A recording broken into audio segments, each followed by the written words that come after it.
Yeah. And I have a small presentation I prepare. It's not going to be 100% with the presentation, I promise. So welcome and thank you all for being here. I just want to do a little introduction. Jeremy already knows me, but most of the people here don't know me. I'm from Venezuela. I'm living in Colombia, in Latin America. I've been working remotely since 2015, 2016, using Asana ever since day one. And we have been doing some changes in our business, and we just want to help people like you from our knowledge and our expertise, because we have a background in large companies back in Venezuela and how they work. They're really structured, which I like, but I know that is maybe not for everyone. So we try to make it easier for everyone how to make my business work with all this online tool that is not so overwhelming, that I don't get stressed about them, that I can do it in a easier way. Okay, so that's why we created also this workshop just particular to Asana. Okay, we want you to understand the concepts and the features of Asana, and especially now that they are doing so many upgrades in the tool, in the platform, that we ask ourselves the same question I asked myself when in day one I start using it. Okay, where do I start? What do I need to do? How do I set up all these things inside the tool? Okay, how to integrate also Asana with other tools, because there are automations that we can set with Asana. For example, with Dubsaro, if you use Dubsaro, with Calendly, or with Gmail, with any other tool, we can set some integrations, okay? Again, in a way that is simple, that is not complicated, that is not overwhelmed, because what is the point of creating things that are complicated and that is going to create us some headaches, okay? I just have two rules. I want this to be very interactive, like I have mentioned to you. I want you to ask me questions. I gather all your questions, and I have 5 important things here. But if you have any questions, you can raise your hand.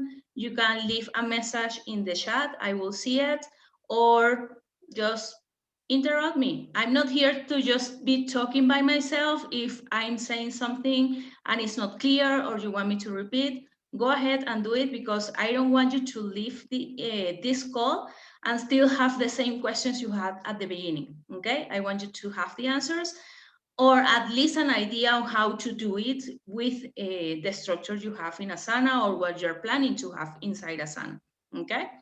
So again, this is not for me to just be talking. I want to hear your questions and answer them, okay? So let's just start. I'm just going to say very quickly, what is Asana?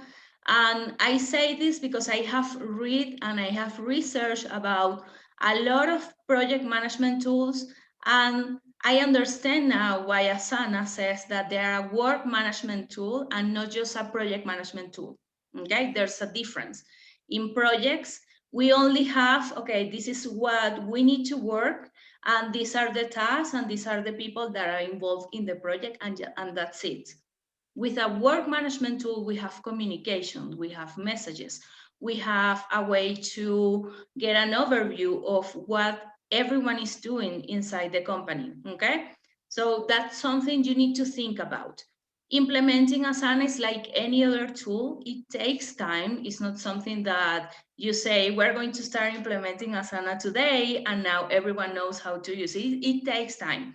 And from my experience with other companies that I have worked with and I have implemented Asana, I can say now that there's no rule to say, yes, it takes 1 week or it takes 1 month, because everyone learns at their own pace. It's very different. So there are a few basic things that, yes, you need to learn them quick so you can move forward with your work, but it takes time. So you need to be patient on that. And if I know in your cases, I'm going to speak for the other people that are not here, that they're planning to implement it in the entire company. When it's a larger company, you need to do it per stages, per team, instead of having everyone to know, and then you will have 100 people asking you how to do something. So you need to try with one team that you know that you feel confident, and yes, they will provide me feedback, or they will learn faster than other teams. And once it's okay, then you can go ahead and do it for the rest of the company. Okay? Anyone has a question in there? No? Perfect. Another thing that you should know about Asana and the way that they're structured. Right now, most of you, I guess, you will have it, and I want you to answer me on this. If you have it, if you know if you have it as an organization or a workspace, because there's a difference. It's not that one is better than the other one. It's just a small differences there.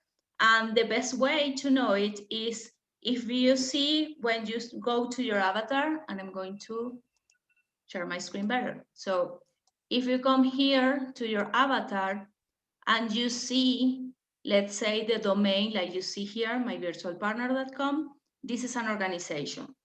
If you only see one name that you place, it's a workspace, okay? So just a small difference in there. The difference between an organization and a workspace is that in the workspace, you have everything in, like you see here, this is a workspace. I don't have a difference between teams, okay? Especially when it's for a company that we want to have a team for marketing and a team for HR and a team for operations, okay? And there's also a difference in terms of privacy and how we set who is a guest, and just small things. Again, it's not that it's better having an organization than having a workspace. It will depend on how you're growing your business, okay? So for example, in my case, is comparing to all of you, maybe a small company, and yet I have organization because I decided, okay, I have my domain, I can convert my workspace to an organization and have my projects better organized.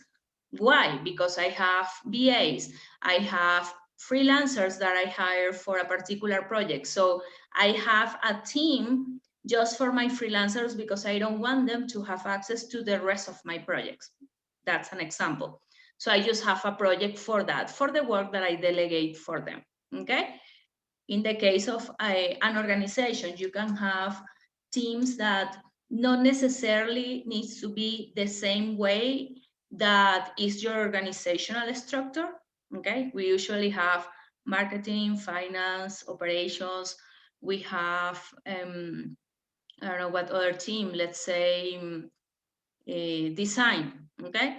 But you can create more than that. I suggest always think what you need inside Asana. What do you want to see there that you don't have to go so many places and you go, okay, I want to know about exactly what design is doing, and you have all the projects of the design team in just one place, okay? Think always about that before creating all these numbers of teams, and then it's going to create you that stress and overwhelm when using the tool. Anyone, do you have any questions related to that, to the teams? I'm going to talk more about that, but this is just very quick. I want to know if you have any questions. No? Perfect. Then inside the teams, we have the projects. The tags and the subtags and all of that are inside these projects. So the projects is what actually is going to help us start getting the work done, to know what are the things we need to start implementing or executing. So to summarize, the structure of Asana is organizations or workspaces, teams. Inside the teams, we have the projects, and it's breaking down into tasks and subtasks. Okay? So you're going to receive this, but I prefer, if you want me to do it with the presentation, let me know, but I prefer to show it this way, how Asana is structured, because it has changed a few things. So we have inside Asana, we always start with the home view.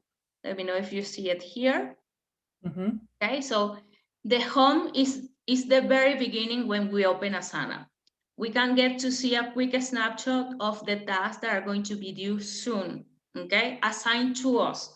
So in this case, I'm going to see the tasks that I have assigned to me and that I will have due to, depending on the list, I will see what I have for today and tomorrow. If I only have tasks for tomorrow, I don't have anything for today, I will see the ones I have for tomorrow, okay?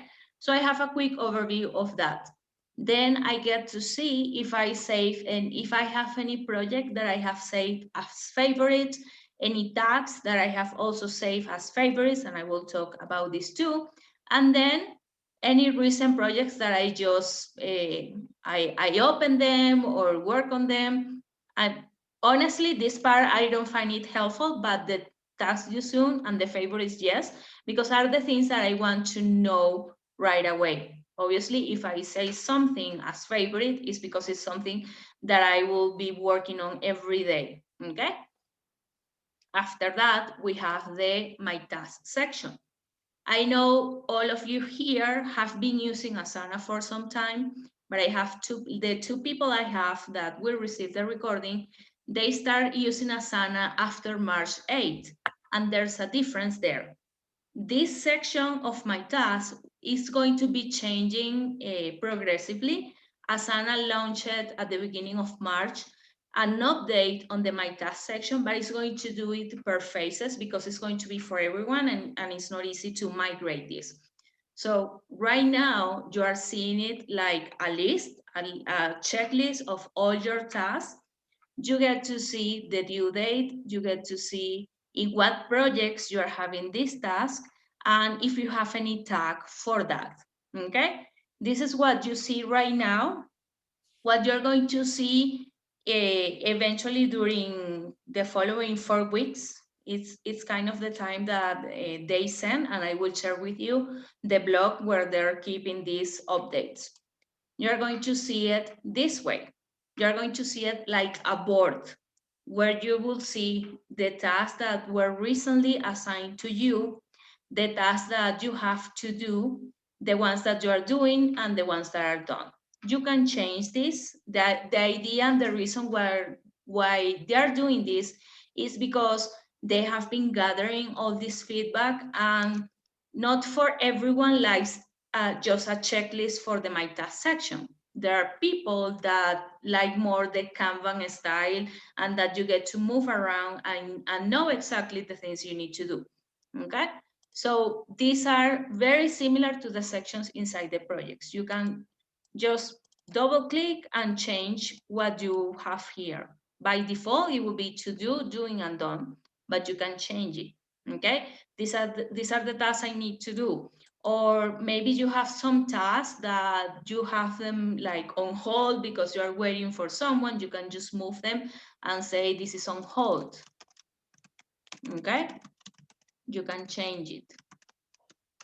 And the ones that you completed, it will depend on the My Task section is very individual. Everyone decides what's the best way for you to use it, okay?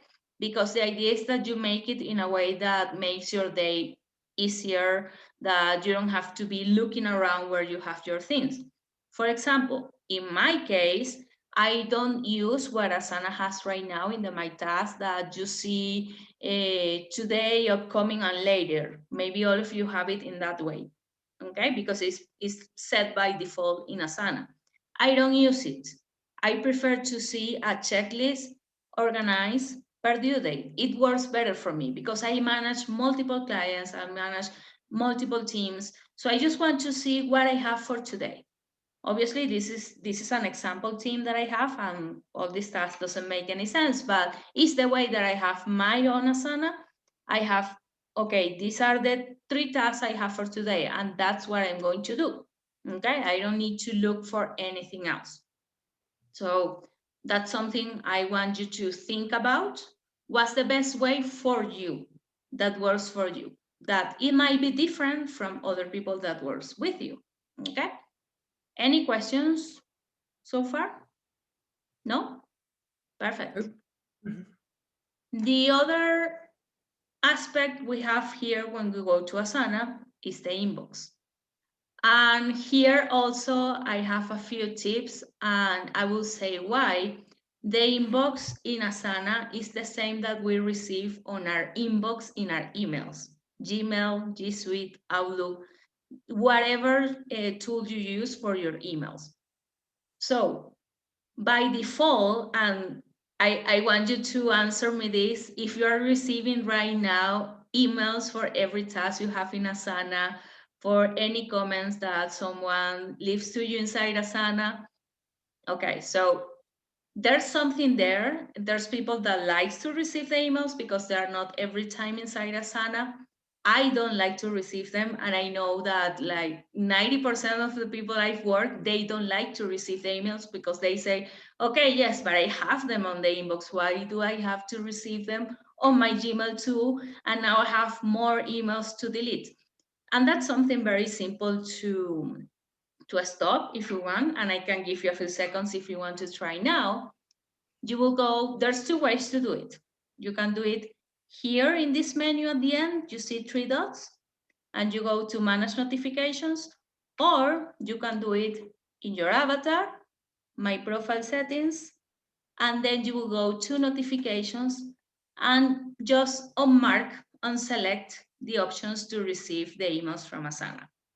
So activity updates is that for every mention that someone leaves to you inside a comment, for every task that someone completes and you are a follower or a collaborator, or any task that you assign to someone and that person's complete or leave a comment, any activity, if you have this like this open, you will receive also not just a notification in the inbox, you will receive an email in your inbox of the email. So if you don't want to receive that, just turn it off. And the daily summaries is, like it says, is a summary of what happened that day inside Asana. So depending on the kind of activities that you have, it will say these tasks were completed, these tasks that were due today were not completed.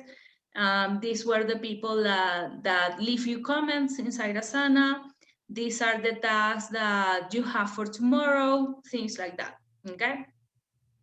So this is for the ones that have the free version of Asana. If you have the paid version of Asana, regardless if the premium plan or the business plan or the enterprise, you have weekly reports. If you have the free version, you will receive the weekly reports because you cannot turn them off. This is actually really great. It's just a quick email that you receive every Friday where Asana will says what happened in the week and the tasks that you have for next week, okay? But it's just one email, and difference to receiving an email for every activity. But if you have a paid plan, you can turn it off. You can say, no, I don't want to receive the weekly reports either. So you can turn it off, okay? So this is something I leave to you to think about. If you want to do it right now, go ahead and let me know. It's very quick to do it. Any questions so far? No? Okay. In terms of the notifications, and I will open another space that I do have a lot of notifications to show you a few things. Let's say here, I will open mine. There's a few things that you can improve in the way you manage your notifications. So I have them right now archived, but I will show a very quick example about here. So like I said, for every activity that we have inside Asana, any kind of activity that is a task that we are in either as an assignee, a collaborator, or that we are inside a project, we are going to receive notifications for any activity related to those tasks and projects. How do we know that we have notifications? We are going to see an orange dot here next to inbox, okay? You might have seen it at some point. When you are in your inbox, there are a few things, and I have them here for you. My rule managing the inbox, for me, everything needs to be archived. everything that you do after you manage the notification, you need to archive it.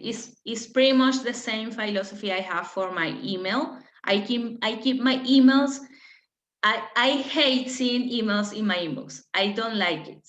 Okay? So I follow that rule. Is this something I need to do right now? I will do it. If I cannot do it right now, I will postpone I use a lot the snooze feature of Gmail.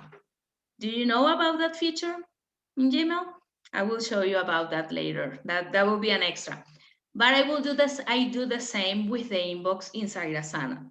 I will say, okay, I'm receiving this notification that this person, what it's saying, that I see it very clear here.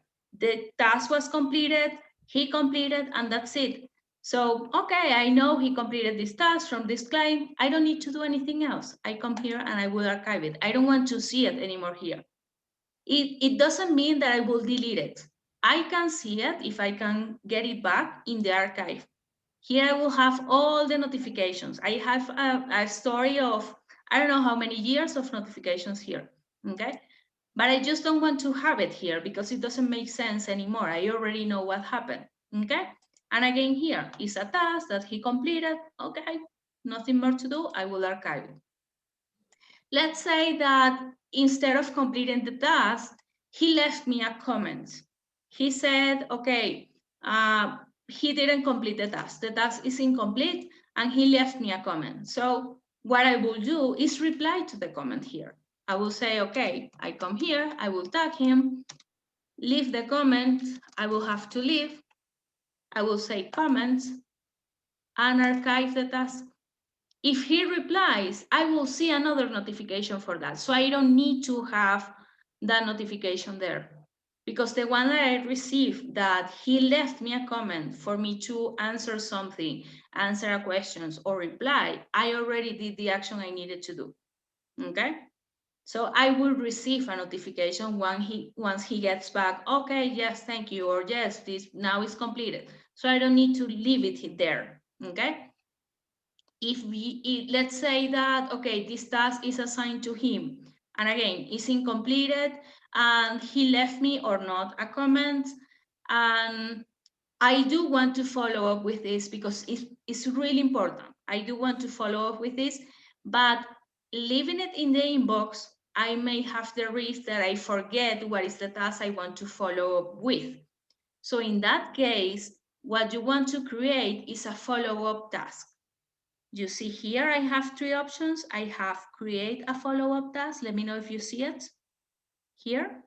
Okay, I can mark it as on red, or I can just archive it. I will say create a follow-up task because that particular task, there's something really important and I want to make sure in 3 days from now or tomorrow, how is the progress on that?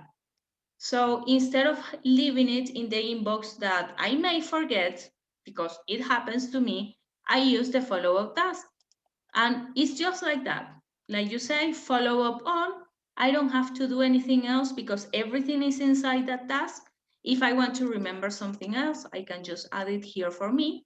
And I can set, let's say, tomorrow. Here at the end, did you see where I selected the date? At the end, I will say tomorrow. Okay? And I will create the task. So I will have inside my task for tomorrow a task to follow up on that particular work that someone else is doing. Okay? Any questions there? Do you find that is something you may use? Yeah, Definitely. I know. I use it a lot, and I know that you and the ones that will receive the replay will use it a lot because it's really great. We don't get to, I mean, we cannot rely on our minds on saying, yes, I will not forget about it. And we use all these things to don't forget, and then we forget what we wanted to follow up with. So let's use that. If we have the feature there, let's use it. Okay. Then I know not all of you have these features, and I'm going to come here. In Asana, they have three versions of paid plans. They have the premium plan that is like a basic version of the pay plans. Then they have the business plan, which is great, mostly for larger companies. And then there's the enterprise when you have like more than 100, 200 employees, okay? In that case, they will give you some special price and more one-on-one support. It's really great when your company is so big. But with the paid plan, the premium and the business plan, the difference is that the business plan has the option to use the portfolios and the goals, okay? The portfolios is a way to organize multiple projects different to teams. In teams, we just have them in a very nice, organized way. We can get to see, and I will show you mine. I have a client's work team. So I get to see here all the projects that my team is working for the different clients. I just come here and I will see it very quickly. The portfolios is different. The portfolios will help me to manage the workload, will help me to know all the status progress of a lot of projects, okay? I don't use it, but for example, I have the companies that I know that uses a lot the portfolios are, let's say, marketing agencies, because they run numbers and numbers of clients and different kind of project just for one client. So they wanted to know the entire workload of a team and everything they needed to do. So the portfolios is a really great solution for that. Okay. And what it does, like you see, I will have just projects here. I can get to see the reports of the projects. I get to see the progress of the task. What this will do is summarize, okay, this project has 50 tasks and you have completed 25. You are at 50% of progress. I will see the dates of the project. If those are projects that you know the start date and the due date, it will be there, okay? And who is the owner of the project? Because, and I will talk about this later, there are different roles when you create projects, okay? So that's something you get to see here. Now, this is like all the features you have in just a quick snapshot inside Asana. Let me come back here. Any questions so far? No? Okay, perfect. So there are three things that Asana has, okay, in terms when you are managing your work. How you create the tasks and the projects, how you collaborate with your team, and it can be just for yourself, how you do all your work and collaboration, because you also need to collaborate with your clients, even if it's just one person, okay? And how you communicate. So for the creation, and you will receive this, so don't worry about it, it's very specific. The way that you need to create tasks inside Asana, there's something new that is not here because it's very recent. When you create projects inside Asana, you have now an overview, which is something that I find really useful because you are creating a project. Let's talk about client onboarding. That is one of two people asked me. You are creating a client onboarding project, and you want your VA to know exactly all the things she or he needs to know, and that she doesn't or he doesn't need to ask you any questions. You want to be everything crystal clear. So you will do it here in the overview. This is a really good field where you can write down every little detail about that project.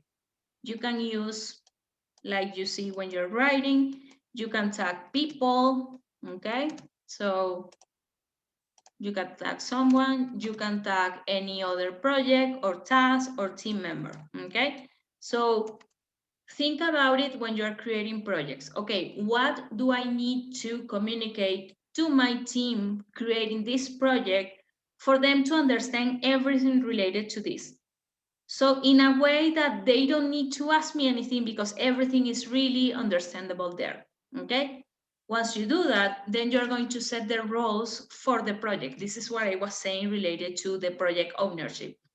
by default, when we create a project, and I will show you how to create a project after this, when we create a project, we are the owners by default, but we can change that, okay? I don't know if you have noticed when you create projects that you can actually see it here under share, and you will see yourselves as owner of a lot of projects, and maybe you are not even the owner, you created for someone else to manage. You need to do that. You need to set those roles.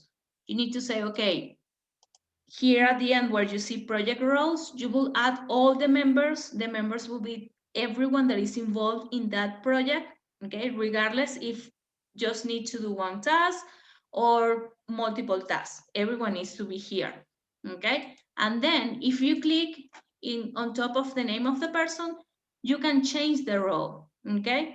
So yes, Barbara created this project, but she is not the owner. I am not the owner of the project. I'm just creating this to help you organize. The owner is Jeremy, or the owner is this person. I will organize all of that here, okay? And that will give clarity, especially if you have projects where you need someone to, just one person is the responsible to do approvals. So you will set that there, okay? Barbara is the one that is going to do the approvals. Okay, so if someone has a question related to a particular task or milestone that hasn't been approved, the person will know who to ask. So you avoid, and I know this is very common, oh, who is the person that needs to approve this? Or who is the person that needs to approve this? Because it happens a lot, right? So you avoid that here, okay? And the other thing you have inside the project overview is a status report, which is also really great, especially when our projects that takes a lot of time and are, let's say, maybe not for client onboarding, but probably for, let's use your example, Jeremy. You're going to open a new restaurant.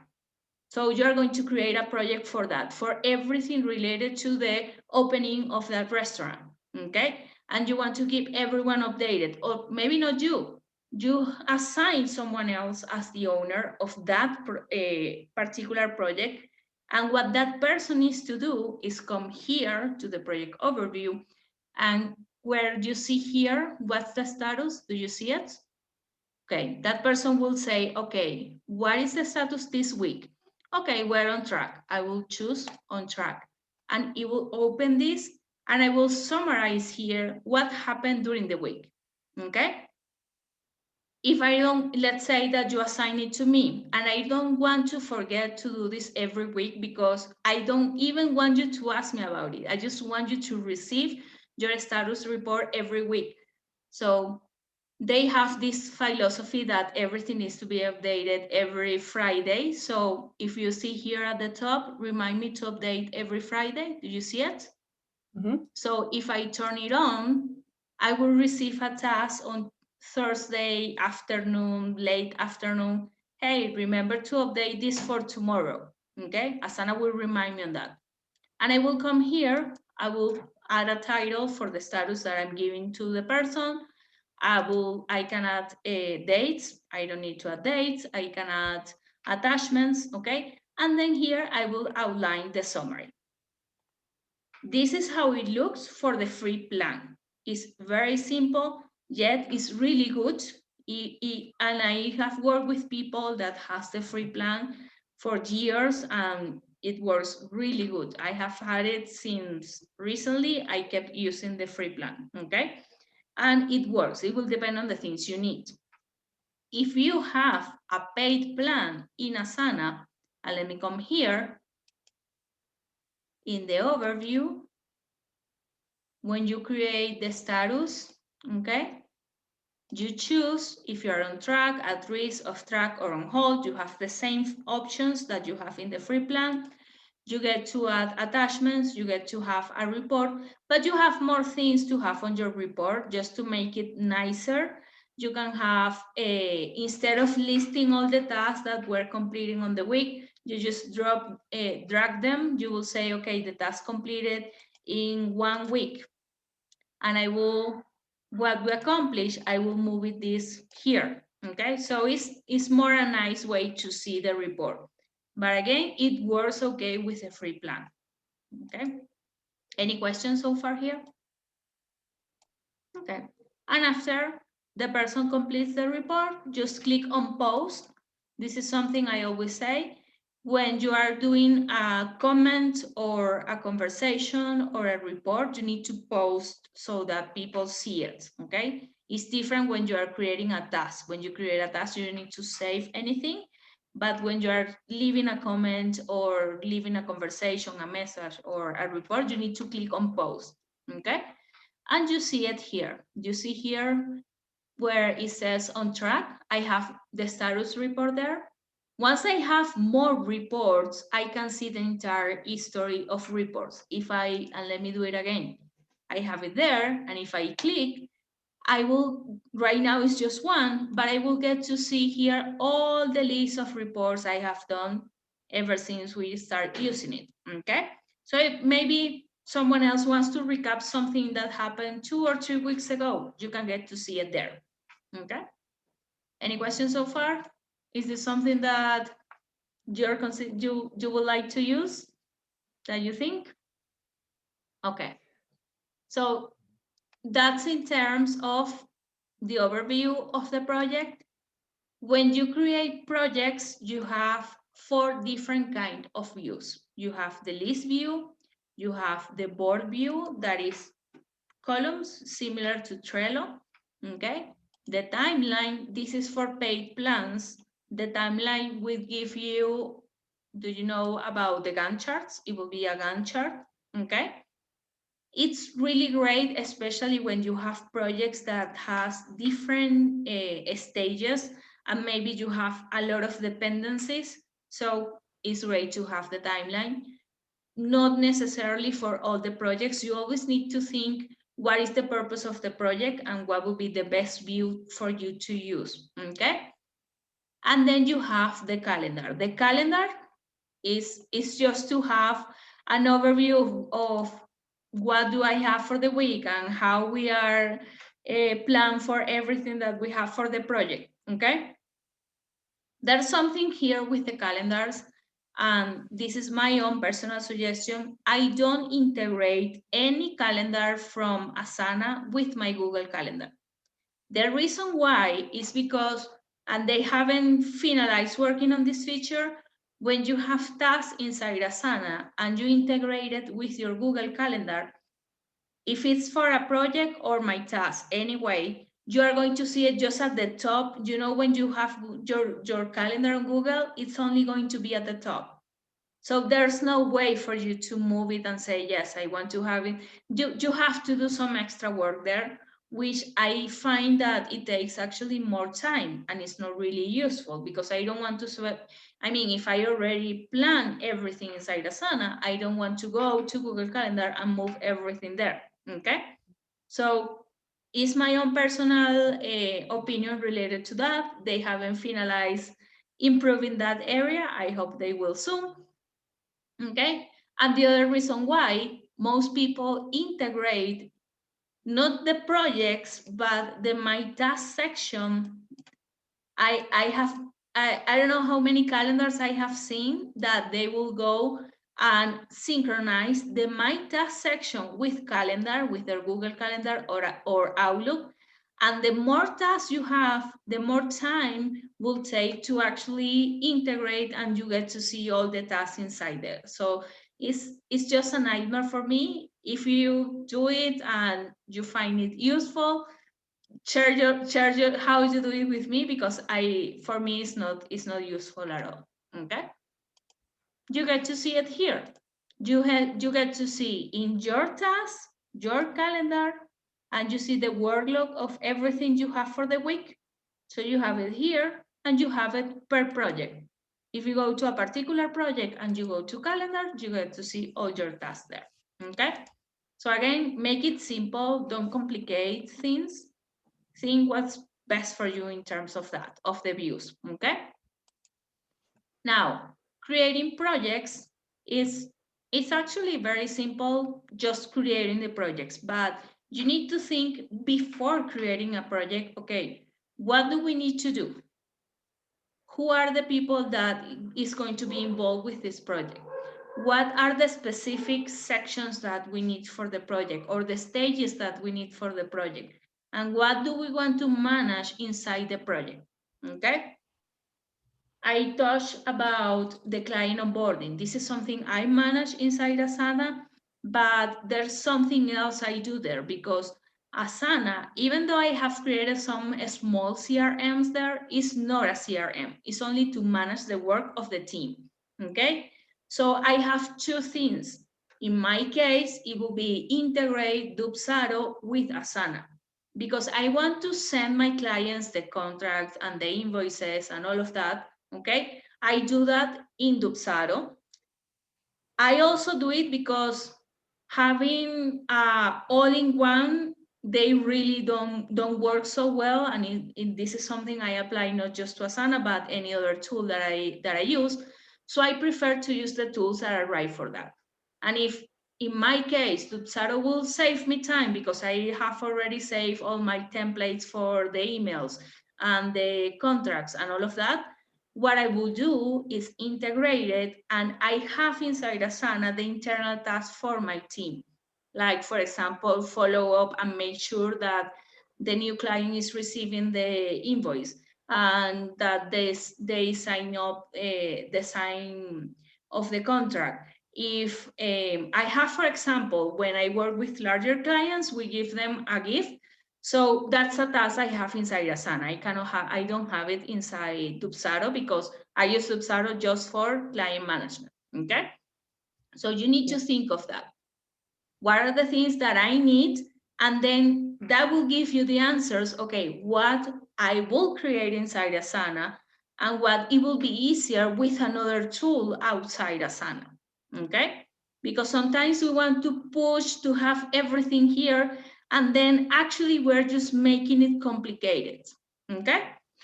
I have worked with people that uses Salesforce, for example, for their CRM. Keep using it because you already have everything organized there and set up there, and use Asana for the internal things for your team. Any questions there? No? That makes sense. Yeah. The question you asked me is the same that the person that is from Europe asked me the same. Okay, so I'm using Dubsado for my client management, and I send all the invoices and the contracts. And I said, yes, keep doing it because Asana is that particular task is not going to do it for you. And yeah, we can find a way with an integration, but it's not so nice. It can be broken, so the client will not get the things they need to receive on time. Okay. What you can do with your clients once you start working with them is create, and I do it with mine. Once I finalize the onboarding, one of the tasks I have inside Asana in the onboarding is set a project for the client and a workspace if they don't have it. Okay, so let's say it's a client, we have several clients that we do I have BAs working for them, and they want to have something similar to here that we have, so we set a workspace for the client to know and to have a weekly planning project and an overview of everything, and for them to delegate. Okay, I have a new request, where do I send it? You will add a task to us inside Asana. I don't have them in my workspace, and I will show you. You are going to see here, please don't get scared. I have multiple workspaces here. Okay, so I set up a workspace for my client that is going to be theirs. Let's say that in 3 months from now, I stop working with them, the workspace will still be theirs for them to keep doing the work they need to do. Okay, and what I do is I communicate the workspaces with Zapier. So I have a rule that, okay, if let's say, Cass, you are one of my clients, and we have a workspace with you, and you are assigning new tasks to us. So I need you, Barbara, to create this, and I need you to do this. So it's in your workspace, and for me to know how to delegate it with my team, I have an integration with Zapier for that. For every task that you send us in Asana, I will receive it, and let me show you that real example. And the good thing about Zapier, if you need any automation rule, let me know. I can share them with you. If you haven't heard about Zapier, I highly recommend to go through this. It's a time saver for not just for Asana, for a lot of things. So I have this example. Every time that this client sends us a request in his Asana workspace, I will receive it in my workspace for me to delegate to my team. Okay? Because right now I have a VA. Let's say in next week I will hire someone else to manage that work. So I don't want to do that change inside for my client is irrelevant who does the work. He just hired my virtual partner for that. So I do the delegation in my own workspace, okay, my own organization, sorry. So that's why what I do with Zapier. I make all the workspaces to communicate, okay? Again, when you're creating projects, think about that. What do I need to do? And I have a tool that you will receive with this replay that I learned from a coaching I did in 2016, I think, strategic coach. And they have this tool that is a thinking tool. It's called the impact filter. I have talked, if you haven't read it, you will receive all the information. It's really useful for that. It's based on 4 questions that you ask yourself whenever it's a project or initiative. I use it for most everything, even for my personal life. Okay, what do I need to do? What is the purpose of this? Why we are creating this new project? What is the real purpose? Why do we need to have it as a project? Because maybe it's just one task, but no, this is something bigger. We actually need to create a project for this, okay? And then 3 more questions. What are the outcomes? What do we want to expect to receive from this project, okay? The other question, what will happen if we don't do it? What's the worst thing that can happen if we don't get this project done? And then what's the best thing that can happen if we get the project done? So right now, maybe you're saying, yes, what does it has to do with Asana? But it does, not just with Asana. Again, it's something you can use for everything that you do in your life and in your business.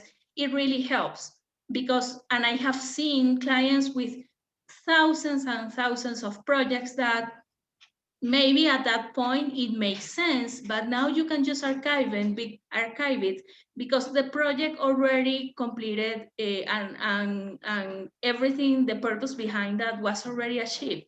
So you don't need to have it there, okay? Or sometimes I ask them, why you created this project with just one task? That's just a task that you assign to the person and that's it. You don't need to create a project for just 1 or 2 tasks. That's something else I always say. Sometimes we have this, and I have it at the beginning, and then I understood that not every task needs to be inside a project, okay? We always need to think about that. Do you have any questions related to this? No? Okay, I'm saying this because, like I said, creating a project is easy. We come here on top of the name of the team, we click on the plus sign, and we create a project from a template, from a spreadsheet, or a blank project. We also can do it here in the plus sign we have at the top. Do you see this orange dot here? Well, orange with pink. Do you see it? So we have here tasks, project, messages, and invite, and we can just click on project, select a template from Asana, or import a spreadsheet that someone, let's say, create a new project, and you will receive some CSV files from me from some projects I know it might be useful for you. Okay, so you can just import it or create a blank project. Okay, I will do one as a test. I can change this later if it's a list, board, timeline, or calendar. I can change this later. and create the project.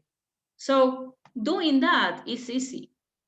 We need to think before doing that. We need to think, why are we creating this project? What do we need from this project? Okay? Because sometimes what happens also is that we have 10 different projects for small things that it can be just one project with 10 sections. So it's easier for us to go to just one place. Okay?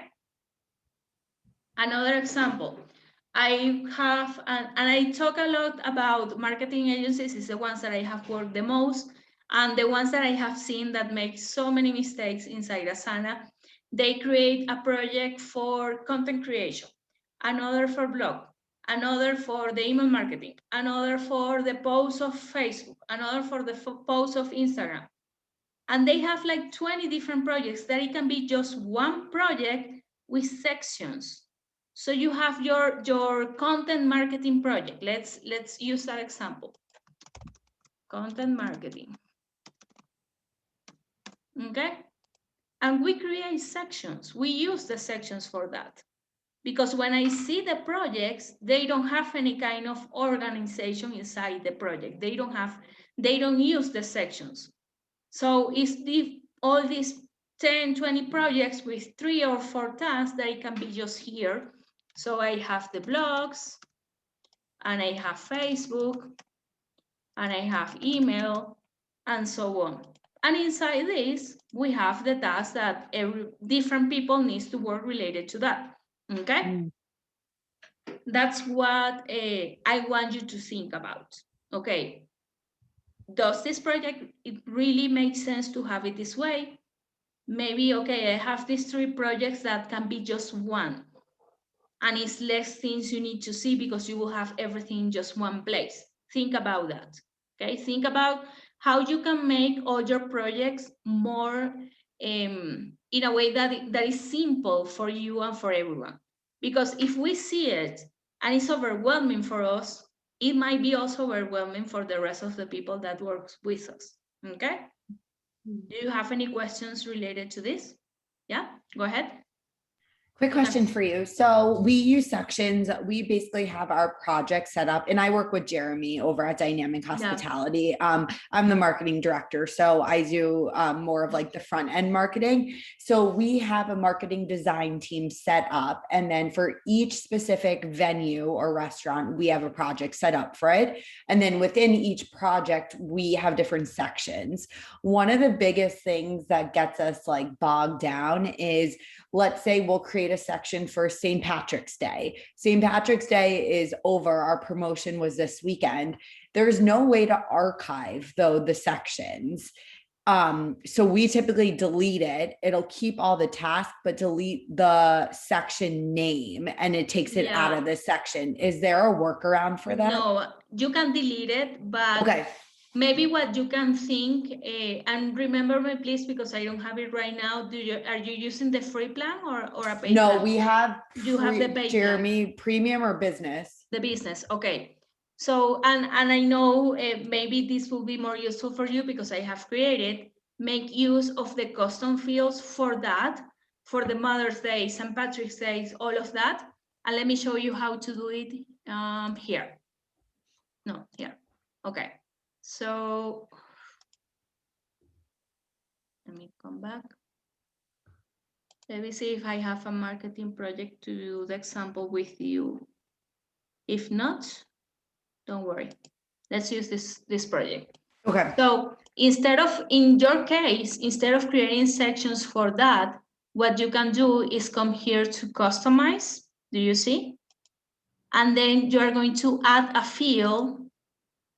I don't know what name you want to give it, where you have all those campaign. It can be maybe campaign. Got it. Maybe like dates. Yeah, campaign or promotion. So you have there listed as a drop down. Okay, I have St. Patrick's, I have Mother's Day, I have this. All those dates, have them here. You will all those special dates. It's how I might have something. No, I don't have it in this space, but I can share with you. I create something similar, like special dates, and then you will have them list there. So let's do it one just with St. Patrick's, so special dates. And it's St. Patrick's. Okay. You could put like March Madness for that one because that's another coming up. Okay, and March Madness. Okay, so I will create the field, and then you just need to make sure that first, when you are in your projects, you always see just incompleted tasks. You don't want to see all the tasks you have. I mean, if you want to see your all tasks that were completed, you can always come here and filter them, okay? And depending on how you organize the sections, you need to think about that. But when you create, let's say that you are doing, I don't know, a post for Facebook, okay? Right. Okay, so Facebook post, and I'm just doing this very quickly. Maybe we can talk about this later. You can just think about it. You will just select here, St. Patrick's, okay? So it will be here. Cool. So you don't need to have a section for that. Think of That's the sections. Great. Yeah, think about the sections for the bigger things you want to organize inside the project. Okay. Got it. That's like awesome. I said, in the case of marketing, you can have okay, these are all the blog posts we need to have created. These are all the Facebook ads, videos we need to create. These are all the Instagram posts we need to create. And you just select here the special date. Once it's finalized, you will just complete the task and you don't see it. Great. Okay, so That's it will awesome. be better. It will Perfect. be better that way. Okay? Thank you. So, and this also applies to you guys and to the people that is listening to the recording. The section is what is going to help you. I say that it's like a mini project inside the project. It helps you on that, okay? Mm. If you think well about what's the reason behind the project, the sections will come from those outcomes. When you think about the purpose and the outcomes of the projects, you will know, okay, these are the sections we need to have inside the projects. Yeah. And there are different kind of projects, and you will see them here inside this presentation. I list them actually for you, okay? So you have different kind of projects. We have projects that are time-based, that it has a start date and a due date, and that's it. And once we finalize with the project, we will just archive it, okay? You can archive the projects. I will show you how. Or there are projects that I have different stages. Okay, this project will take 2 years. I was working recently with an accounting firm that they're doing some work with people to turn them into going to digital. And it takes around 2 years, that entire project inside Asana. And it has like 6 different stages. So those are the sections inside the projects.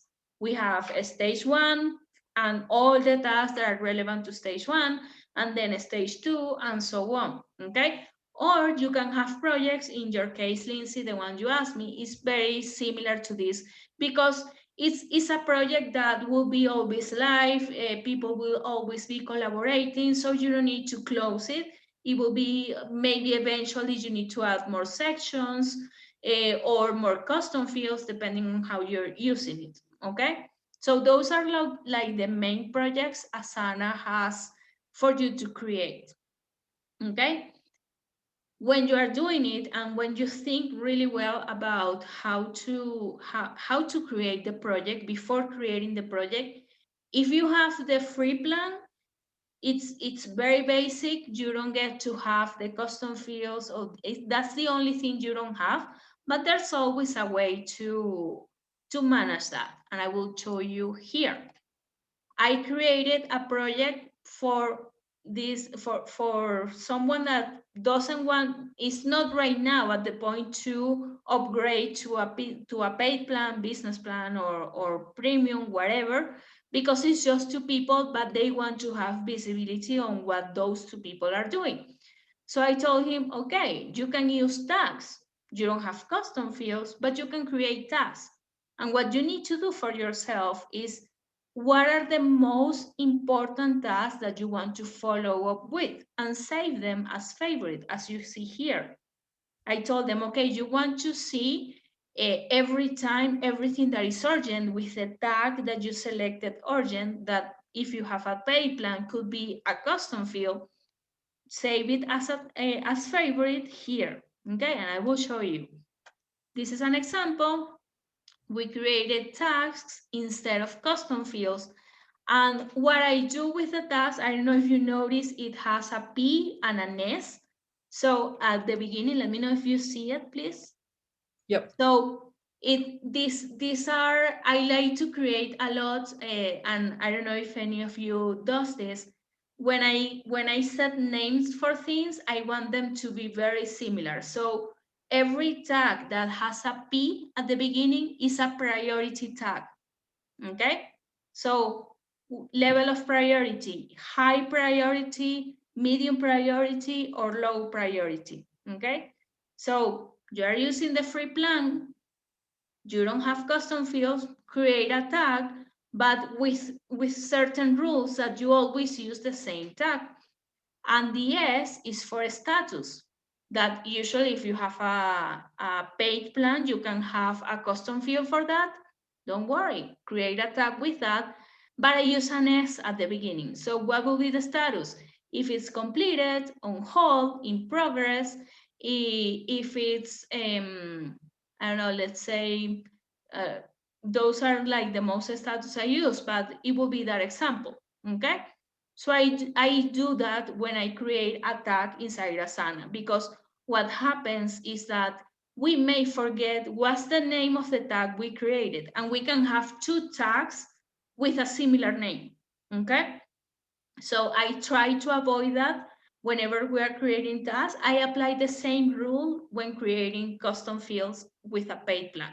Okay, we need to get aligned in what is the tag we are going to create and communicate, okay? I work with a company that it was like 20 people. They kept using the free plan, and we implemented that. Every time that a new set of tags were created, they use a Slack. So we just send it in a general channel. Okay, these tags were created today for this, and this is what you're going to use, okay? So we avoid that someone will write complete with the C in captions, and the other one, it will be with completed and forgot to add the D at the end, okay? Because if it's not the same, it will be very difficult to follow up with that, okay? So again, I apply this for tags and custom fields. I do it the same. And also for the naming of the projects, okay?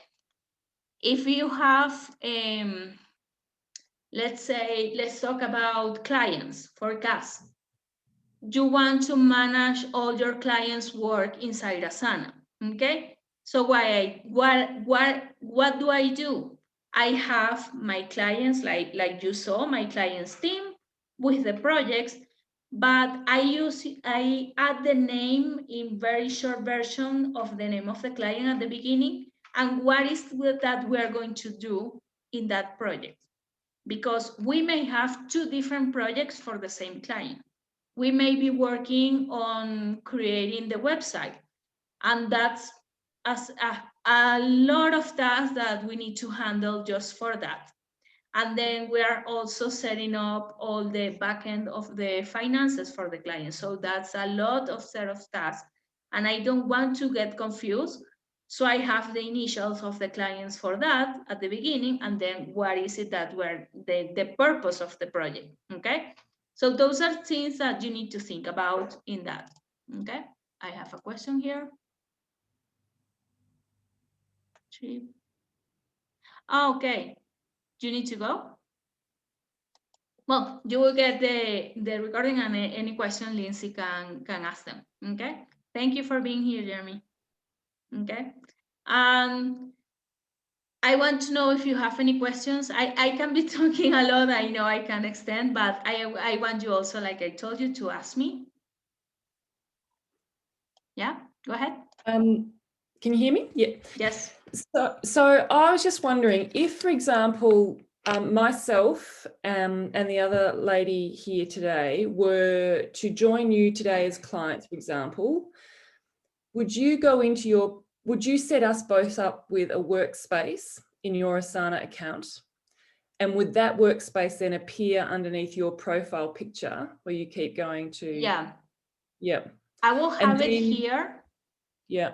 Most of the workspaces I have here were not created by me. Sometimes what my client do is, oh, I already have Asana, so they will add me. We always talk about it at the beginning, okay? Yeah. And what I make sure is that, for example, I will talk about this one that is very recent. They didn't have Asana.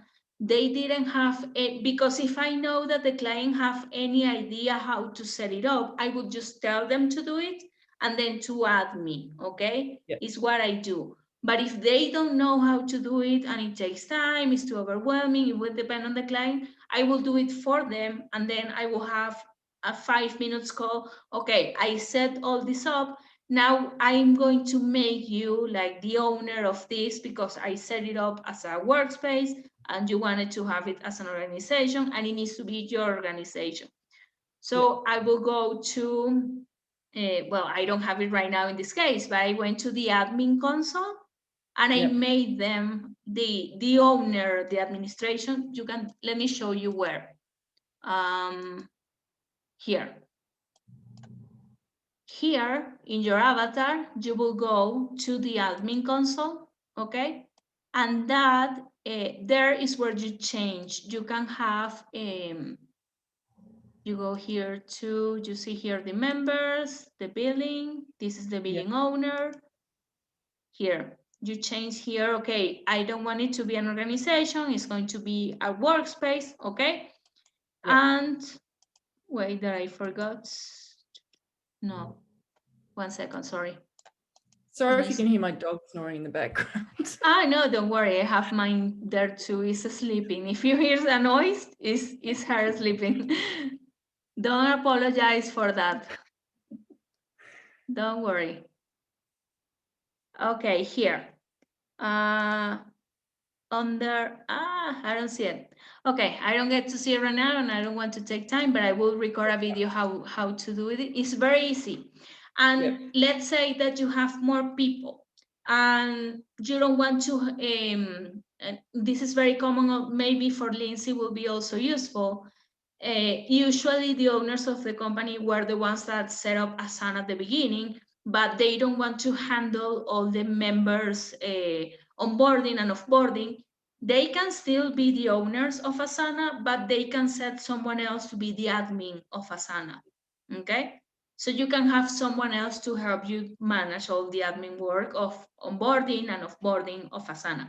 I talk about both because we always talk about member onboarding, client onboarding, and we forget to do the offboarding too. I manage both the onboarding and the offboarding when we finish something. Okay. So thank you. I will record a video how to do it. It's very easy to do. But yes. No basically worries.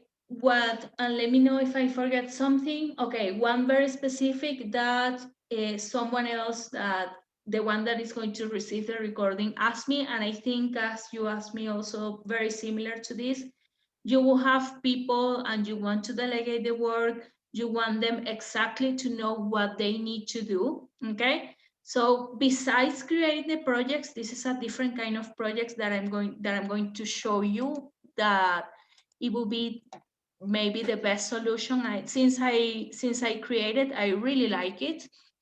You know, we have different ways to create knowledge base and SOPs, and we have them on Google Drive, but sometimes we are in the rush and we just, even though we have them on Google Drive, we forgot in that moment where is it.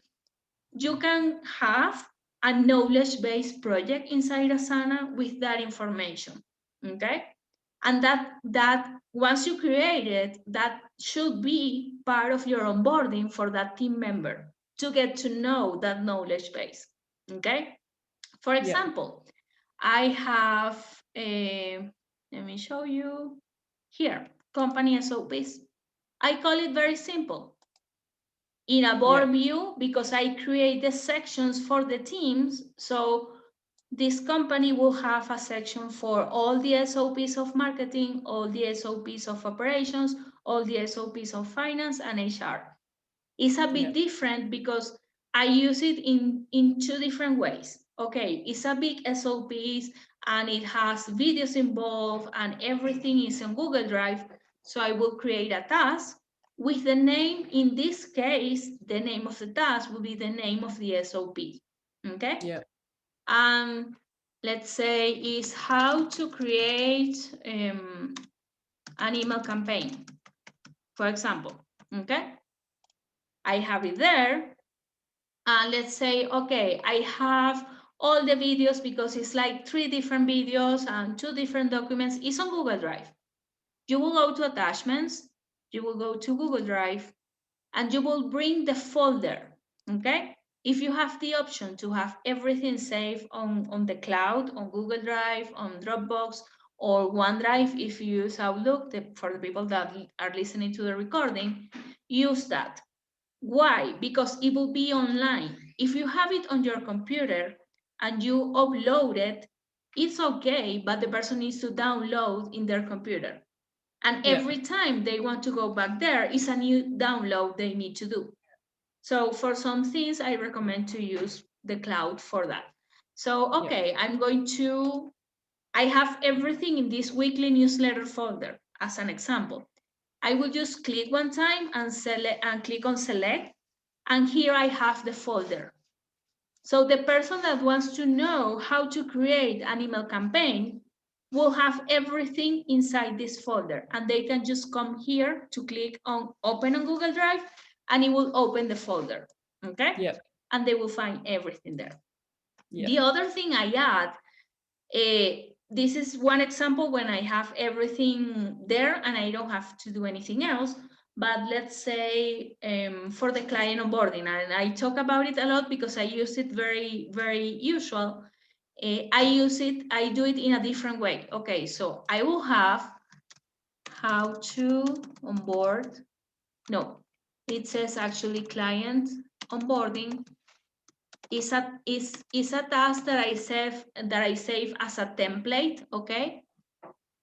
And when I create tasks as a template, this is also a suggestion.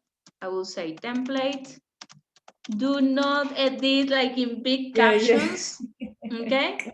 And I will show you, Lindsay, maybe for you, it's a bit different. And let me just give me 1 minute. So I have the template, do not edit, client onboarding.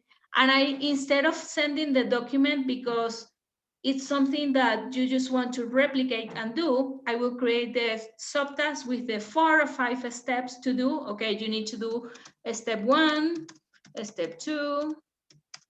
Try to make it very simple. All the things your BA needs to do in terms of the client onboarding. What she will do, okay, we have a new client and we have to onboard it. You don't have to tell her everything. She will just receive the notification. I mean, if you integrate Dubsado with Asana, you need to think of an integration that, okay, every time, and I know there's something like that, every time that a new client signs the contract, add me a task for my VA inside Asana. So she will receive the notification. Okay, this client already signed the contract. Now what she will do is come here. She already knows this is a template. She will come here to more actions and duplicate the task. Yep. Okay. You need to make sure that she keeps the description in case you have something in the description that she needs to know. The subtask needs to be there. You cannot, it doesn't make sense if you turn it off.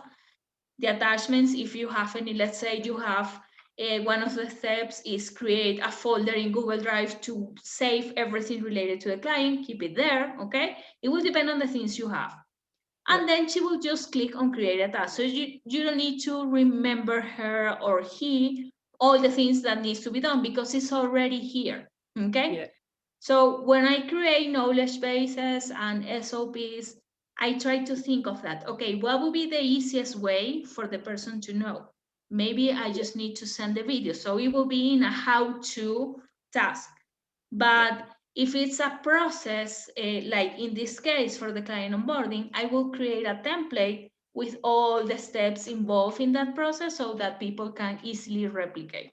Okay. Yep. So think also about that. What are the things that, you know, it's always the same steps, and save them as templates for you, for your VAs, for people that works with you. Okay. Yep. Thank you. Lindsay, in the case of for paid plans, there's now something new that I really liked about Asana is that let's use this same example. Where did I save it? Here, the client onboarding. So you will do the same. You don't need to add this, and you will see why. You have your client onboarding with all your steps, and you will come here at the top where you see a task, and you see an arrow down. If you click there, you will, oh, not in this space, I'm sorry. I have so many here. Let's use the same, the client onboarding. And we have, let's just add 2 steps, a step 1 and a step 2, okay? So this is what they need to do. And you want this to be safe for everyone, for any person to replicate it. You come here to a task, to the arrow down, and you will save it. Why I don't have it? I'm sorry. It says save a template, save as a template. Oh my God. Go down to the little 3 dots, but next to client onboarding, right? I feel like convert task to a template. Yeah. We've done that before and it's great. Okay. It works. I've been implementing this past week for blog post processes, for anything related to marketing. That's why I talk so much about marketing, because it's the ones I have created very recently. Think also about that. What are the things that you can have a template, and you can have multiple templates inside the same project, okay? Mm-hmm. For the projects, it works very similar. If you have the free version of Asana, I do the same template, do not edit, for projects, okay? So let's say that, and it's not so much common, but it happens. I have this client that it was like big projects for just one client, and they will have multiple clients. You can do the same. Okay, this is going to be a template. Instead of just having this, and to make sure that everyone knows it's a template and it doesn't need to be edited, you will come to the project, you will say templates, do not edit in big captions, okay? You make sure that everything is okay, everything is clean. So every time you need to replicate this project, you will just duplicate it and bring it back. In the paid plan, it's different. You convert the projects to a template very similar to the task. In the arrow, you will convert it as a template. And no one else can edit the project. You don't need to do anything else, okay? And if you need to use the same project, you will have it in your library here, where you're going to create the projects. You will use a template, and you will go to your library, and you will find the project there. And you will bring it, you can name it the way you want to name it, and you will have there the project, okay? That's one of the differences to work with things we want to replicate all the time. It's easy to do it on paid plans because we just save them and that's it. In free plans, there are some tricks we need to do in that way, okay? So that will be for that. I already told you about the integrations, and you will receive the links of the ones that I like the most. I use a lot Zapier. I was using Automate, not so much because it's not that it's complicated, it's just that Zapier has more ways to integrate things, okay? It works with a lot of tools. Gmail, it works with Salesforce, with Dubsado, with Calendly. I use Calendly. If someone wants to have a 50 minutes call with me, Because I have everything inside Asana, I want to know, I want my meetings to be, I use my meetings to be tasks inside Asana, because I want to know everything I need to do for the day. And if I'm going to have a meeting with someone, I want to be prepared. I want to know if I need to research something or find something. So that will be a task for me. And I have Calendly integrated with my Asana. Every time that someone books a meeting, I will receive a task inside Asana, for example. Okay. I have a client that uses Calendly different. Every time that someone books, he has different links, but there's a particular that is coffee meetings. And he actually wants to buy a coffee for the person when they're going to meet. So he said, okay, I don't want to remember my VA every time that she needs to purchase the gift card of Starbucks. I want her just every time that I have it to do it. And we say, okay, set an integration with Zapier that every time that someone books a coffee meeting with you, she will receive a task that literally says, purchase a coffee Starbucks gift card for this person, and she will have all the details. Okay. So that's something you need to also think about. When you're creating tasks, again, and I said in the knowledge base, the naming of the task is different. Make it always actionable. The task needs to be the action that the person needs to do. Don't make it general. You have the description box in the task to outline everything the person needs to do, okay? So use the description box for that, depending on the task, and use the name of the task to be the action. Other kind of tasks that I do, like I said, I manage my meetings also inside Asana, especially because of the integration with Zoom. I have the paid plan in Zoom, so I can record in the cloud. And what I have with, maybe Cass, this will be useful for you. I have particular clients that we do meet like 30 minutes every week. And sometimes we have to record the meetings if it's a brainstorm that we are doing and they want to recap something. I don't like to rely on my mind because I tend to forget, oh, I need to send the recording or I need to send this. And it takes time and energy for me. It's time that I prefer to use on something else. I don't want to spend some time to send them the recording. Asana has an integration that you can see here under Customize. You are going to look under Apps for Zoom, okay? It's going to ask you all the steps to follow up. Let me look for one very quickly here so you see. It's going to send you all the follow-up steps to log in on your account and to approve that, you know, that they now ask you to approve, yes, are you okay to get in the tool, blah, blah, blah. Once you have it, what I have with my client is that I will add Zoom to the project of the client.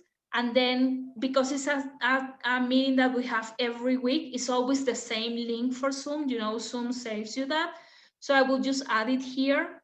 If you click here, okay, you will see, let me delete it so you see how it works. Here at Zoom meeting, I will add the link because it's already an existing meeting. I will add the link, okay? So I have my meeting task inside Asana. It's something I have open all the time. So now is the time for this meeting. I have the meeting here. I will see a box that says start the meeting. I will start the meeting. And if I record it, he will see, not in this case, because at this moment I didn't have it, but he will see you now the recording is live. Yeah. Okay? Here you have it. Okay, Yep. so here is the recording. I don't need to send him anything else. Asana did it for me. So he already has the recording that we have, okay? It's useful if you're having like this example that I show you, kickoff meetings for a project that you're now launching. And maybe someone missed the meeting. Use the Zoom feature, record the meeting, leave it there, and everyone that couldn't attend will see the recording there. You don't need to send anything, okay? So that's something else you need to think about. Think about what are those things that you do every day or every week, and it's always the same, and it's like, I have to do this and it takes time. I will do it at the end of the day. Think about that and what you can automate with Asana, with Zapier, all of that. Okay? Yeah. Any questions so far before we end? I can keep talking a lot, but I want to be respectful of your time. Any questions you have? Let me just see them here. No?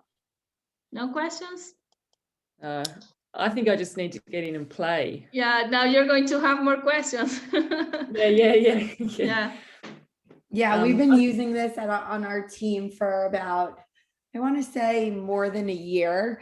Maybe even a little bit more. And just from playing and adding people, I feel like we've kind of like self-taught ourselves a bunch of stuff, but I feel like there's still so much more that we can do. Yes. So even like the little thing about the sections that you showed us, like that's so helpful. But I feel like everything in Asana though is very like reversible. So don't be scared to like play around Exactly. with it. Don't be scared. Don't be scared. Play around. I always say it when I'm going to do something.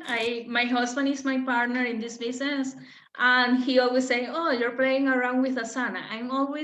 I have one workspace just for that. Maybe I created for a client and I do a lot of projects, but I always kept thinking, okay, how can there's a new feature in Asana. How can I make that project I created 6 months ago better now with these features? We saw about the task templates. Okay, I have created templates for these clients. I just send them an email. Hey, did you know that now you can do this? And I just give it to them for them to use and play around. Okay, what can we save as a template if we need to? Okay. I do have one question. Mm-hmm. So say, for example, Lindsay and I were your new clients, but we were coming to you for work and we didn't have Asana accounts. Would you still set us, and we didn't want an Asana account, maybe you were doing something for us that didn't need our involvement perhaps or something. Would you still set us up with a workspace and just make sure that all the work you're doing for us as your clients happens in that workspace, even though we're not actually interacting with it day to day? That's why I always have inside my onboarding process like an introduction call with the client, because it also depends. If I know that the client is not actually going to open Asana, is not going to use it, he works in a different way, I still set up for me, for my team, but I don't do it for them. It's not something that I say, you have to use Asana. I have a client, she's a coach. She just don't want to, she says, Barbara, leave me with my creative work. I don't want to do any of that. What she uses is Airtable to have, because she goes to her content and, where is this video I created? And I set for her a few years ago, a table in Airtable. It's the only thing she uses. So I gathered that from that introduction call we had at the beginning. And because I don't want to impose, okay, you need to do this, okay? I will give them the tools, but if it's something that they're not going to use, I just do it internally. And I do it internally because it helps me. Yes, we're still going to meet every week. So I have an organization for me for running the meetings, and she will know every week exactly what we're doing. It's not the kind of person that every day is going to ask how we're doing with this. Okay? So it depends also on how is the client, how is the feeling. Maybe right now it doesn't work for them, but I have seen with clients that they just don't want to use any of that, and then they see how is my organization, and well, let's give it a try, and after a few months they do want to use Asana. So it depends on that. Because what I think I've done in the past when I was first starting to play around was I just had, I think I had all of my half a dozen clients set up as client projects, as individual projects in my own workspace, as opposed to setting up a workspace for those 6 clients. So what are the benefits or pros and cons of those scenarios? Thank you, Lindsay. Bye. Okay, so yes. again, if they want to have an overview of the work on and not being having to asking you, I don't know, in your case, I don't like my clients to be asking me every time, how are we doing with this? So if I notice that, I will try to, and I always do the suggestion, okay, you need to have Asana or some sort of way to get the overall of the work, because we are not going to be communicating every day because it's not productive, okay? Yeah. So Asana is best for that. It's, I can say 90% of my clients have Asana, the ones that we work, and it's great for that because we don't, I mean, we talk once a week or once every 2 weeks, depending on the amount of work, okay? And if they want to know something, they will just go to their Asana and they will find everything there, okay? The reason we do it in a different workspace is because we don't want to mix things. We don't want them to have, even though Asana has for paid plans security features and you can log projects, something might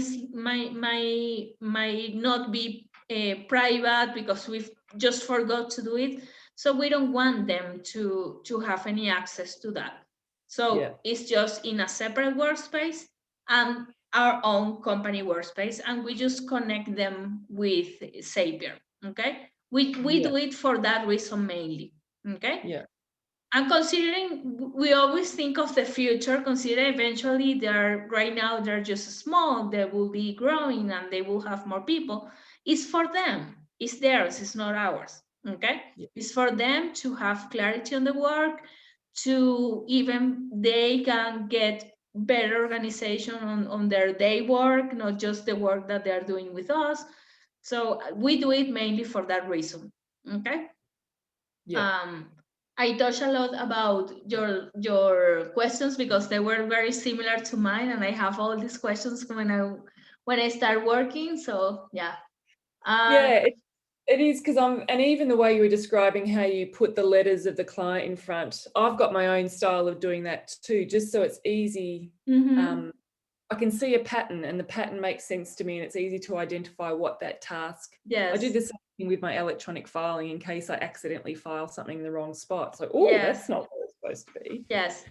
If you see, and obviously I cannot show everything, I try to make several examples with the different workspaces I have, but one rule I have is Google Drive and Asana is literally a mirror.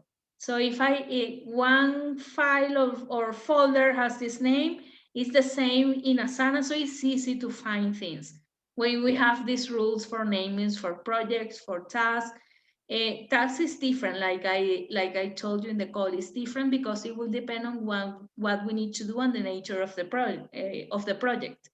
If it's just a normal project, then the task needs to be an action.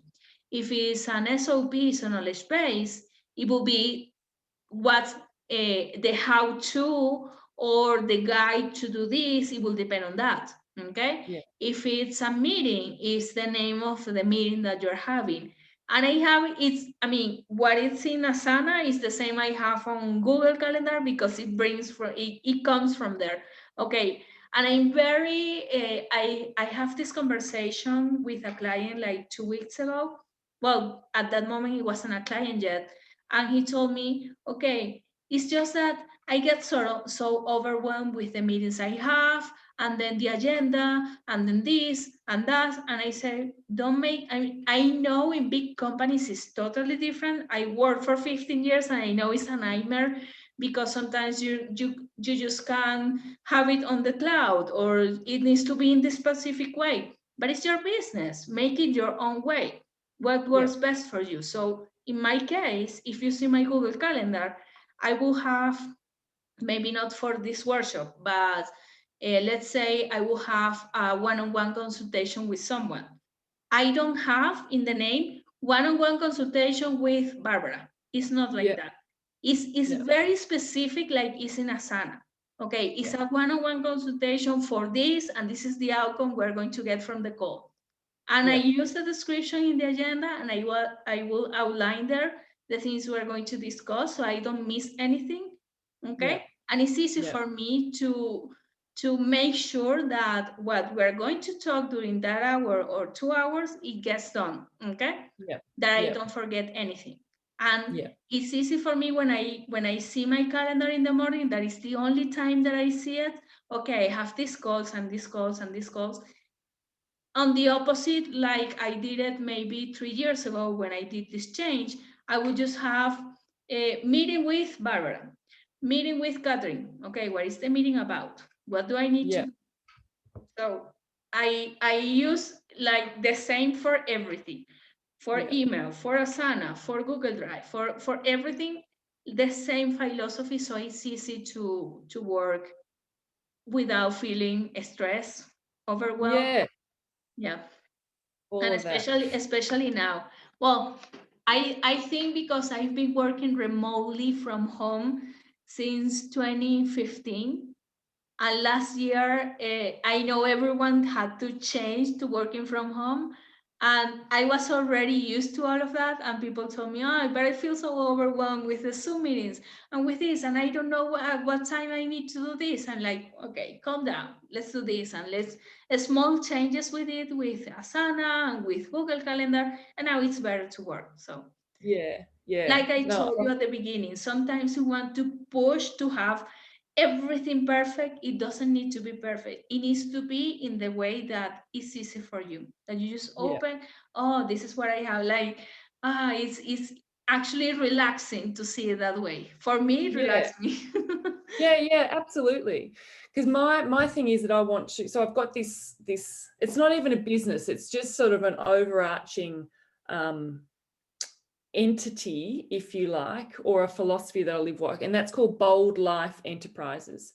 So I have an email address for that, and I have a domain name for that, but there's nothing on it. It's just in case I wanted to start that up later on down the track. So that is what I use to set up my Asana account, because I thought, well, if I do that, then I can have my CircleWorks and I can have my Cassioing businesses nestled underneath that in 2 separate workspaces. And then if you think that would work, and then I can just go up to the profile picture, click on Bold Life, drop down to my CircleWorks workspace, and then and do all my CircleWorks stuff. And then if I want to go and do Cassioing stuff, I can go and click in the Cassioing workspace, go and do all my Cassioing stuff. Do you reckon that's the best way to set it up? How is it, before I answer, how is it working for you right now? Well, I'm fiddling with it. I haven't set it up properly yet, because I didn't want to set it up a certain way and then just go, that was completely the wrong way to do it. Okay. So I haven't really done anything with it. I thought I wanted to do this webinar with you first. Okay. Yeah. Okay. It's okay, but if it's something that you are going to have more people involved on that? I want to be able to set it up now so that I can onboard a VA and say, right, all you need to do is be able to log in and see. Oh, and you mentioned me that one of these businesses, you're planning to sell it.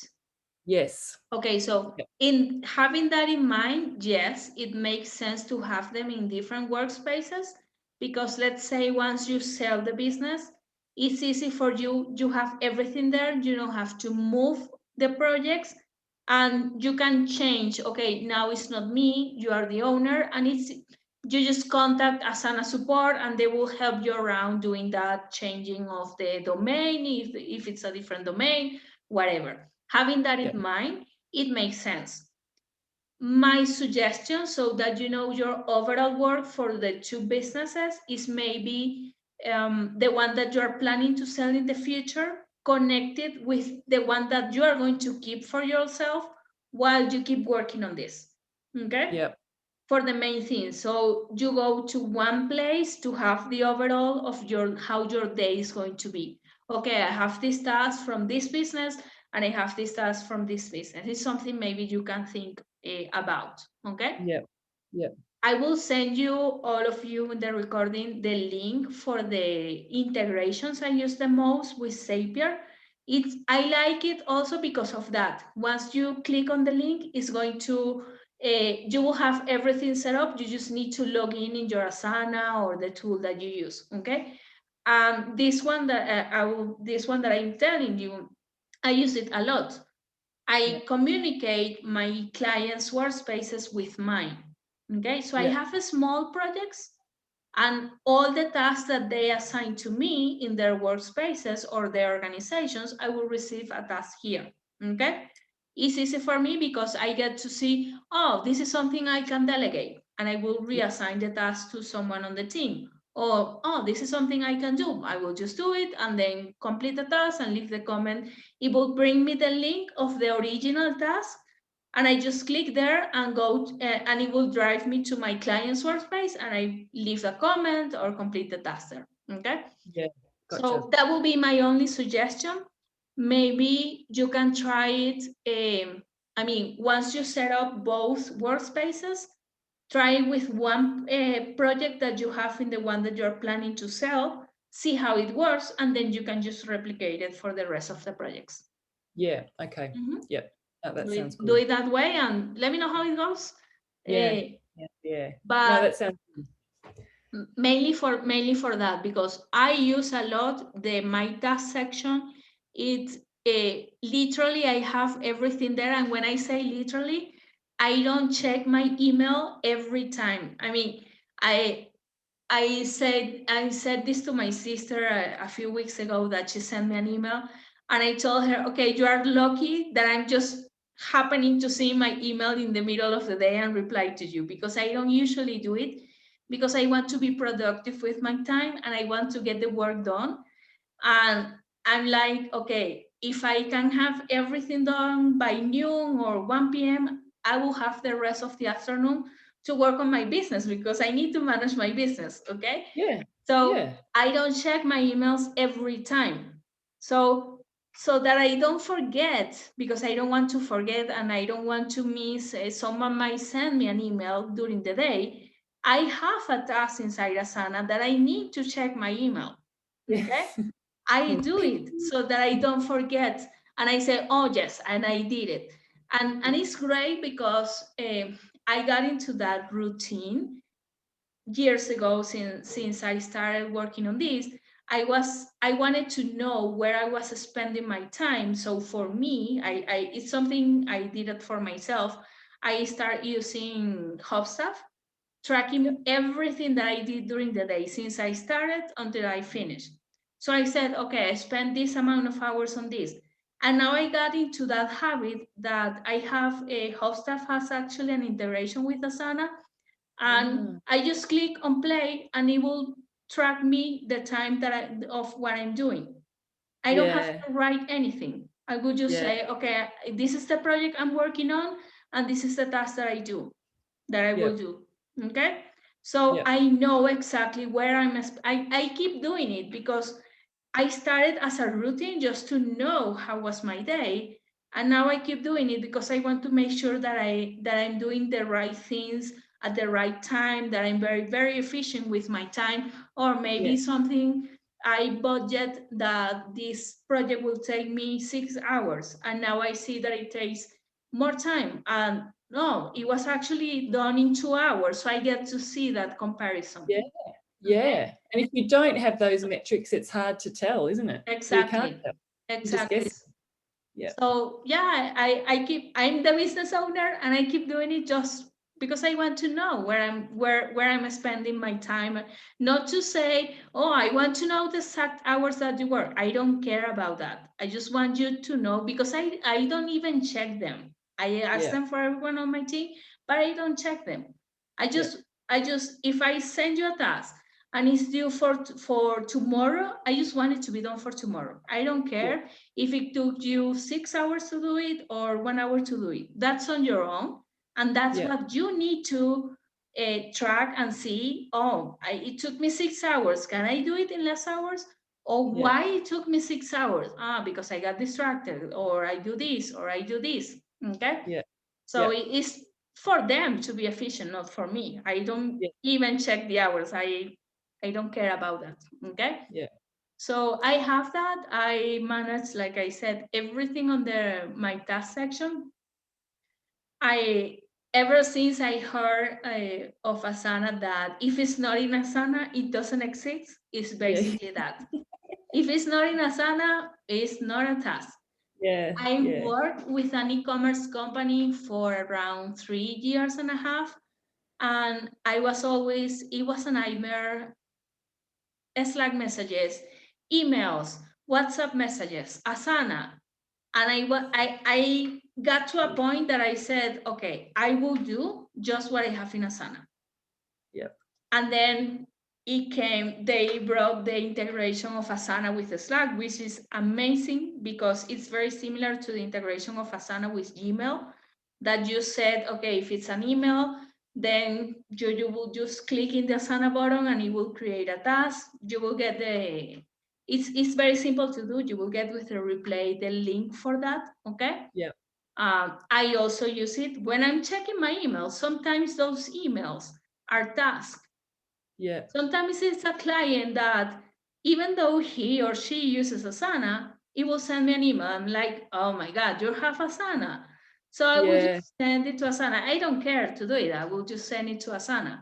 But that's why I say, okay, if you are working with someone and you have Asana, send the things there. Obviously, don't send something today, Tuesday, at 9 a.m. Oh, this is due today at 6 p.m. Don't do it that way. Give the person at least, I don't know, 1 or 2 days if it's something urgent, okay? Yeah. And if it's really, really, really urgent, Asana has the feature that, I don't know if you have noticed, when you create a task, you can copy the link of the task. Yeah. Yeah. I've seen that. Yeah. Let me show you. And it works for tasks, for projects, and for messages, okay? So let's say that I created this task, and it's something like, I'm sorry that this is urgent, I need this by tomorrow afternoon. So you have 1 day to do it. I want to make sure that you see the task, that you know that this is urgent.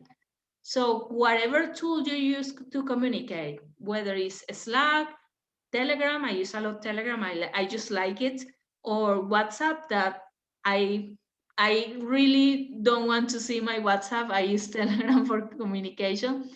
You can just here, do you see where it says copy task link? You will click there, and let's go, I will go to Telegram. Okay, and I will go to, where is he? Wait, here. Okay, and I will say, hey, Norberto, blah, blah, blah. I just send you this task. I need this for tomorrow. Make it a priority for you. And I will paste the link. Yep. Okay, so I will send it, and he will click there, and he will go directly to the task. Yep. Okay? So this is something I also do. Whenever it's something really, really urgent, I try not to have urgent tasks, but it's something maybe last minute and it needs to be done today, and I need someone from my team to do it, I will do it that way.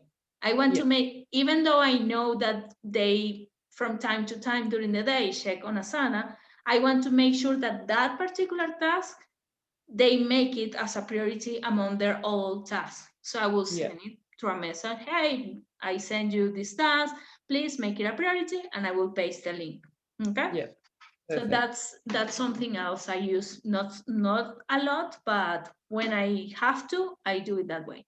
Okay. Yeah. The reason I use Telegram is because I can get to schedule messages. Maybe it's late, I know, because I want to respect the time of people. And okay, I want to send this message to this client, but it's almost 4 p.m. Oh, for her it's 8 p.m. It's late. I don't want to send her a message, but I may forget tomorrow to send it very early, or I may have something else tomorrow. So Telegram allows you to do that. I haven't seen it here in the computer. I use it a lot in my phone. When you're when you're writing a message, you have the send button, and if you click, like, press it, it will say send or schedule, and I will schedule it for tomorrow.